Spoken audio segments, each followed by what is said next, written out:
भारत के उत्तर प्रदेश के एक छोटे से गांव रामपुर में लोग ठेले में अलग अलग खाना बनाते थे।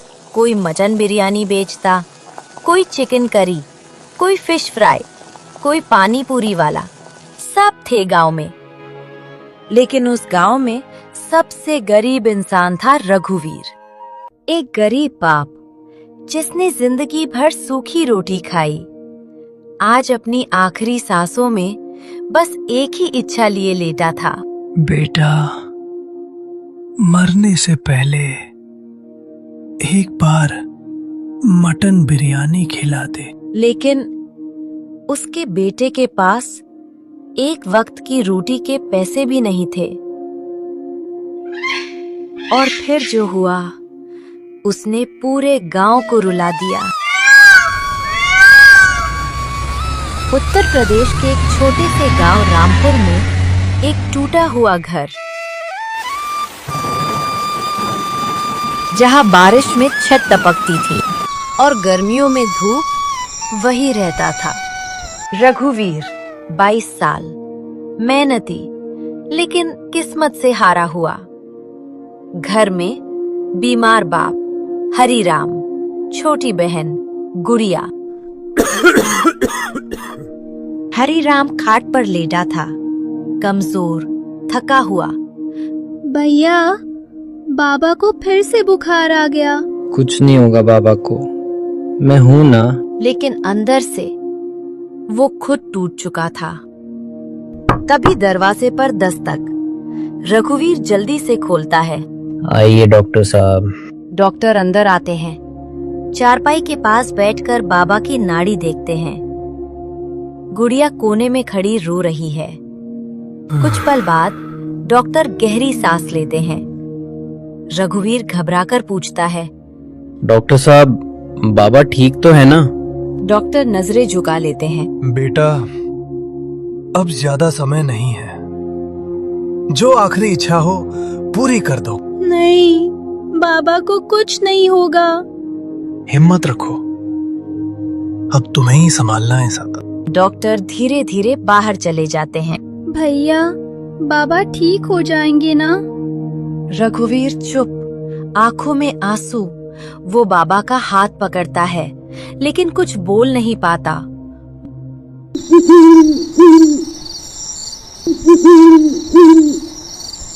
रात का समय, घर में हल्की सी लालटेन जल रही है। रघुवीर बाबा के पास बैठा है। हरिराम धीरे धीरे आंखें खोलते हैं। बेटा रघुवीर। हाँ बाबा, बोलो। जिंदगी भर तुझे कुछ अच्छा नहीं खिला पाया। एक बाप होकर भी तेरी कोई ख्वाहिश पूरी नहीं कर सका। ऐसा मत बोलो बाबा। मरने से पहले एक छोटी सी इच्छा है। एक बार मटन बिरयानी खिला दे बेटा। रघुवीर के होठ कांपने लगते हैं, आंखें भर जाती हैं। बाबा, मैं जरूर लाऊंगा। हरिराम धीरे से मुस्कुराते हैं, आंखें बंद कर लेते हैं। रघुवीर धीरे धीरे उठता है, बाहर आता है। जैसे ही दरवाजे के बाहर पहुंचता है, उसकी आंखों से आंसू बहने लगते हैं। मैं कैसे लाऊं? मेरे पास तो 1 रुपया भी नहीं है। हे भगवान, अब क्या करूं? वो आसमान की तरफ देखता है। अगली सुबह रघुवीर उम्मीद लेकर घर से निकलता है। गांव की गलियों में भटकता हुआ। चाचा, कुछ काम मिल जाएगा? नहीं बेटा, अभी काम नहीं है। भैया, थोड़ा उधार दे दो, बहुत जरूरत है। माफ करना, खुद के ही हाल खराब है। एक एक करके हर दरवाजा बंद, हर उम्मीद टूटती जाती है। रघुवीर थककर सड़क किनारे बैठ जाता है, आंखों में निराशा, हाथ खाली। शाम होने लगती है, सूरज ढल रहा है। वो धीरे धीरे उठता है और चलते चलते एक छोटे से होटल के बाहर रुक जाता है। अंदर लोग हंस रहे हैं, गर्मा गर्म मटन बिरयानी खा रहे हैं। खुशबू बाहर तक आ रही है। रघुवीर चुपचाप दरवाजे के पास बैठ जाता है। अंदर खुशी, हंसी, खाना और बाहर एक बेटा बेबस। बाबा की आखिरी इच्छा कैसे पूरी करूंगा? उसकी आंखों से आंसू टपकते हैं। वो आसमान की तरफ देखता है। भगवान, कोई रास्ता दिखा दो। होटल के बाहर बैठा रघुवीर चुपचाप आंसू पोंछ रहा होता है। तभी होटल का मालिक बाहर आता है। वो कुछ पल रघुवीर को देखता है। अरे, कब से बैठे हो यहाँ? क्या बात है? मालिक, मेरे बाबा बहुत बीमार हैं। उनकी आखिरी इच्छा है मटन बिरयानी खाने की, लेकिन मेरे पास पैसे नहीं हैं। मालिक ध्यान से सुनता है। चेहरे पर सख्ती, लेकिन आंखों में नरमी। कुछ पल सोचता है। अगर सच में अपने बाप से इतना प्यार करता है तो यहाँ काम करेगा? कुछ भी करूँगा मालिक। बर्तन धोने पड़ेंगे, फर्श साफ करना पड़ेगा, दिन भर मेहनत करनी पड़ेगी और रात को जो बचेगा उसमें से थोड़ा खाना ले जाना। रघुवीर की आंखें चमक उठती हैं। चेहरे पर पहली बार उम्मीद दिखती है। सच मालिक, मैं सब कर लूँगा, बस मुझे काम दे दो। ठीक है, आज से शुरू कर। रघुवीर तुरंत अंदर दौड़ता है।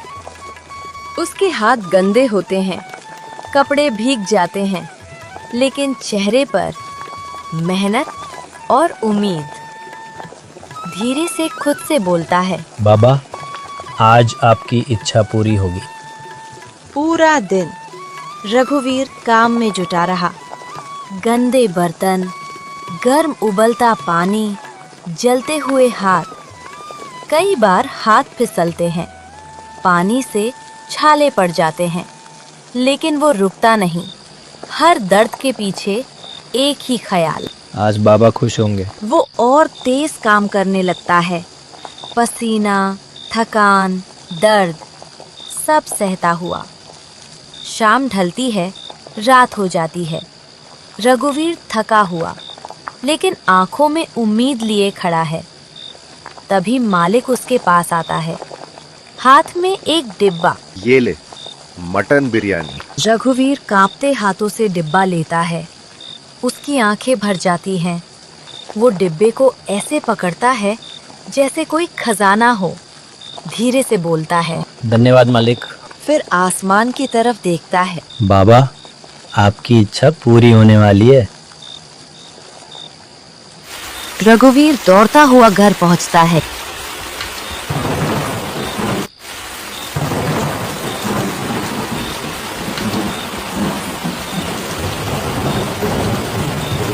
बाबा, देखो क्या लाया हूँ। वो हाँफ रहा है, चेहरे पर खुशी और थकान साथ साथ। लेकिन अंदर घुसते ही सन्नाटा, दिल दहलाने वाला सन्नाटा।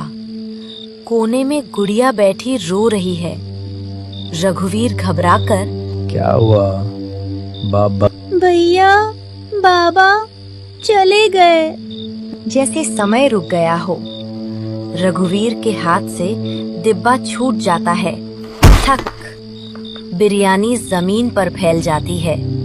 वो वहीं घुटनों के बल बैठ जाता है। धीरे धीरे बाबा के पास जाता है। उनका ठंडा हाथ पकड़ता है। बाबा, उठो ना। देखो, आपकी बिरयानी आ गई। मैं ले आया, एक बार खा लो ना बाबा। वो फूट फूट कर रो पड़ता है। गुड़िया पीछे से उसे पकड़ लेती है। पूरा घर रोने की आवाज से भर जाता है। उस रात सिर्फ एक घर नहीं, पूरा गांव रो पड़ा।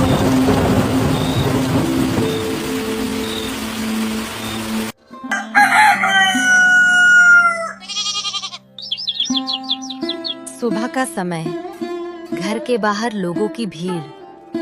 आंगन में सफेद चादर बिछी है। उस पर हरी राम का शरीर रखा है।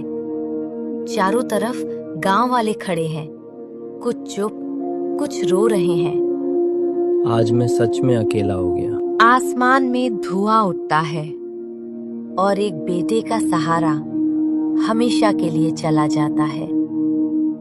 समय बीतता चला गया। उधर रघुवीर अपने घर में आंखें सूजी हुई, दिल टूटा हुआ। लेकिन रघुवीर उठ खड़ा हुआ। उसने आसमान की तरफ देखा। मैंने अपने बाबा की इच्छा तो पूरी नहीं कर पाया, लेकिन अब किसी और बाप की अधूरी इच्छा नहीं रहने दूंगा।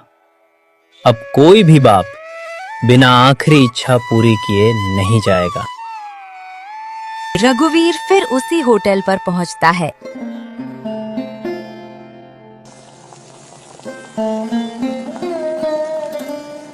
मालिक उसे देखकर हैरान हो जाता है। तू फिर आ गया? मालिक, काम चाहिए। मुझे बिरयानी बनाना सीखना है। दिन रात मेहनत, मसाले पीसना, चावल पकाना, मटन बनाना, हाथ जलते, थकान होती। लेकिन इस बार उसके अंदर दर्द नहीं, एक मकसद था। दिन बीत गया, रात बीत गई। कुछ महीनों बाद गांव के उसी मोड़ पर एक छोटा सा ठेला लगा। रघुवीर मटन बिरयानी। लोग लाइन में खड़े हैं। खुशबू पूरे गांव में फैल रही है। रघुवीर हर प्लेट देते वक्त धीरे से मुस्कुराता है।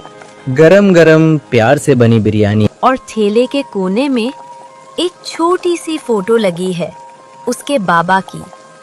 रघुवीर उसे देखकर धीरे से कहता है, बाबा, आज हर प्लेट में आपका सपना पूरा कर रहा हूँ।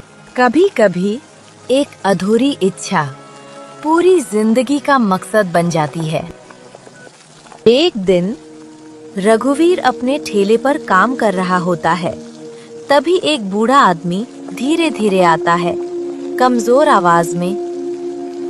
बेटा, पैसे नहीं है, लेकिन मटन बिरयानी खाने का मन है। रघुवीर कुछ पल उसे देखता है, फिर हल्का सा मुस्कुराता है। बैठ जाओ बाबा, आज मेरी तरफ से। वो अपने हाथों से प्लेट भर कर देता है। बूढ़ा आदमी पहली कौर खाता है। उसकी आंखों में चमक आ जाती है। रघुवीर उसे देखता रहता है। आंखों में आंसू भर आते हैं।